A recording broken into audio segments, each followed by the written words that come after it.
I can already tell you that Tuesday of SEC Media Days will be the day Texas is one of the 4 teams. They do 4 teams a day. That gets you to 16, obviously. And Texas is on day 2, like they were a year ago up in Dallas. And last year, the star of day 2 was Sark and, of course, Quinn Ewers. This year, I have to think that Arch Manning will be there. Like, I don't think there's any chance that Arch Manning does not. And I mean, I'm trying to think because the coach always goes, every coach, all 16, and they bring their leaders. They bring a handful of players that represent the team.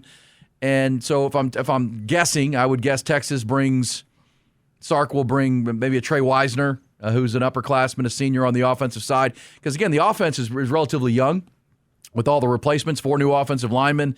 Ryan Wingo taking the reins as the wide receiver 1. DeAndre Moore into his second year as a key guy. So the experience on this team's on defense. And that's why it has a chance to be the best defense in all of college football. But I'm assuming Arch is there. Like, I think the entire national media will be furious if they don't bring Arch Manning to SEC Media Days. And, the quarterbacks are going to be a big storyline because I'm assuming when we get there in 5 weeks, Jack, there'll be Garrett Nussmeier will be there with LSU. That's day 1. DJ Lagway with the Florida Gators and, Billy Napier coming into the hot seat. I mean, there's some, Lenore Sellers in South Carolina. I'll be rolling up in there. Diego Pavia, I'm assuming, from Vanderbilt. When it's Vanderbilt's day, which I believe is day 1 or maybe day 2, right with Sark in Texas. But am I wrong that Arch will be there? Arch representing. I think Trey Wisner makes some sense. I think C.J. Baxter would be great, but having talked to C.J. before, he would be a great person to put in front of the camera. But he is coming off the injury. Mm-hmm. Trey Wisner was the leading rusher last year. So maybe Wisner and Arch from the offense, and then defensively you're sending Anthony Hill. For sure. You're sending Michael Taff, and you're sending Colin Simmons. Pretty easy. Yeah. Defensive side of the ball of representatives and B guys who want to talk to. But we also know there's a push behind the scenes. I mean, they'd like to make sure Anthony Hill has a chance to win the Butkus Award and big defensive awards, and Colin Simmons, the same kind of thing as a sophomore, and Michael Taff getting his run and honor as being a second-team All-American from a walk-on. That's a great storyline. And on offense, I think it's got to be Arch. Yeah, I can definitely see Sark not doing it, though. No! I think he will be there, but, after 2 years of, waiting to see Arch, we get the glimpse last year. It would be kind of funny if he didn't. But no, he There will. are previous coaches at Texas I've covered that would do that. That would say, no, he's not ready. We're going to shield him. But who else would it be on the offense? Well, that's the thing. The receivers are all young. The offensive line's brand new. Right. And you can't just bring Trey Wisner. You could bring DJ Campbell, the guard, who's a fifth-year player. But Arch is going to be there. Yeah, I think Greg Sankey would be going, what are we doing, man? He's already said he'll bark and practice a little bit. He's got more of that forward-facing thing than Quinn did, just personality-wise. So he'll be there. There we go. But it'd be funny if Sark was doing a little trolling. He was like, no. I'm bringing my backup left tackle. Yeah, exactly. Trevor Gooseby, which would be great because he's apparently 21 miles an hour. Like the freakiest athlete on the team, for crying out loud. Also on Texas, I just got to mention this. Yesterday, and we'll talk about it more with Noah next hour and throughout the morning. But Texas and the SEC did put out their big picture schedule for the upcoming year, right? I mean, we're getting more solidifying kick times and flex windows and that things for the SEC schedule. We can't tell you now that the 2025 home schedule is just not good for Texas. I mean, it's just, unfortunately, the best games are on the road in 2025. We know that, the Ohio State game, the Georgia game, the Florida game. But here it is, Jack, now official as of yesterday. 11 a.m. San Jose State after the Ohio State game the week before. That's 11 a.m. That's going to be hot as hell. Then UTEP is a 3:15 game. That'll be even hotter with Texas as probably a 50-point favorite or something. Then Sam Houston is a night game at least on September 20th.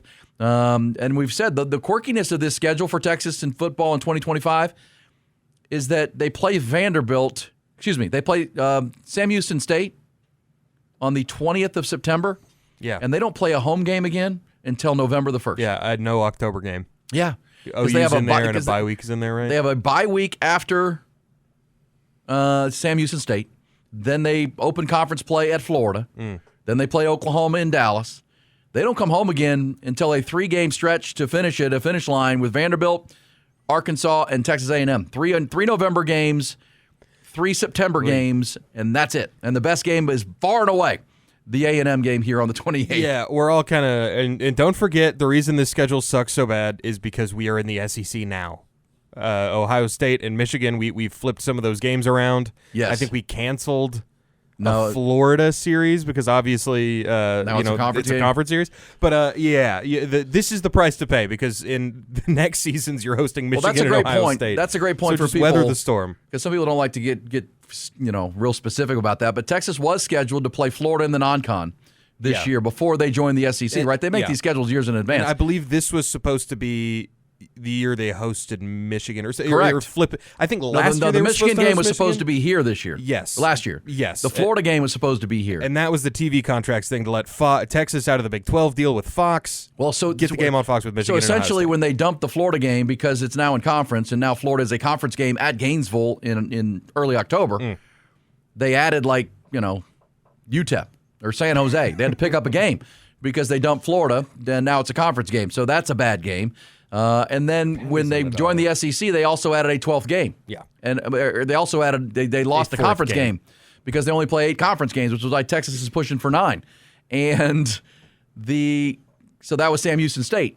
So you're right. This should have been a meatier home schedule. Just like last year should have featured Michigan here instead it featured Michigan there because it was a TV deal with the SEC and Fox to expedite the move to the SEC a year faster. But yes, that is why the schedule is not good. Yeah. For your season ticket holder. Do you have the two big rivalries from the before Arkansas A&M game will be fun at the end of the year. Yeah, Arkansas. And who knows if Sam Pittman's still the coach at Arkansas when they get to the 22nd of November. Taylor Green will be at SEC Media Days. He's now a second-year quarterback. Bobby Petrino's still calling the plays there.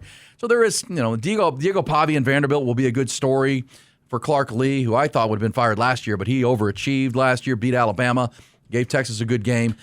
So it is what it is. But those are now out. We'll also get you coming up.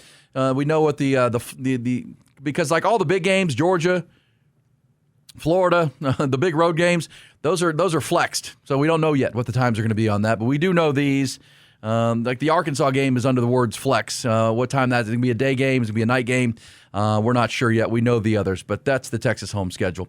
Wanted to play this real quick on the way to the timeout. We'll get to some Horns that have in other news coming out of Horns that have passed, brought to you by Dr. Greg Eckert. But we're talking about Scottie Scheffler, the largest favorite at the U.S. Open to tee off since Tiger Woods, and Brandel Chamblee played at Texas back in the early '80s, and he was on the Dan Patrick Show this week. And Dan Patrick asked Brandel, "You taking Tiger, or are you taking Scottie, or the field?" Much like Tiger Woods back in the day. And here's Brandel Chamblee, the lifetime Longhorn. Yes, and even at Tiger's best, though, he only won 30-40% of the time, so the odds were always in favor of the field. But you wouldn't pick any 1, 2, 3, or 4 or 5 players collectively to beat Scottie Scheffler, nor would you do it to beat Tiger Woods. The guys that challenged Tiger Woods were usually the sort of the middle of the road kind of guys that weren't psychologically invested in it. I wouldn't pick any other 3 or 4 or 5 players as a group to beat Scottie Scheffler this week. Okay, so if I gave you DeChambeau, Rory, Rahm, Schauffele, and Colin Morikawa. That's a great group. And I took Scheffler. Or you took Scheffler and I took those guys. Yeah, let's do that for fun. You're taking Scottie and I got these guys. Okay. Yeah, let's do that for fun. I think that'd be a fun bet. I think that's the only way you would have a 50-50 chance to beat Scottie this week. Of course, he could get hugely unlucky somewhere. He could end up under a lip or a bank and make a 7 or an 8. That's how crazy this course is. But it's unrealistic to think that those other players aren't going to have a train wreck somewhere along the line. Scottie this could be his 2000 U.S. Open.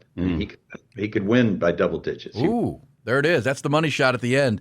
This could be his 2000 U.S. Open, double digits. That's the prediction of Brandel Chamblee. Golly, I don't know about that. We'll see. And there are a lot of people who believe that whoever wins this tournament this weekend will be at par or over at this the difficulty level of this course. So we'll keep an eye on it. There's Brandel Chamblee, a former Longhorn, like Jordan Spieth, like Scottie Scheffler, who are playing in the U.S. Open.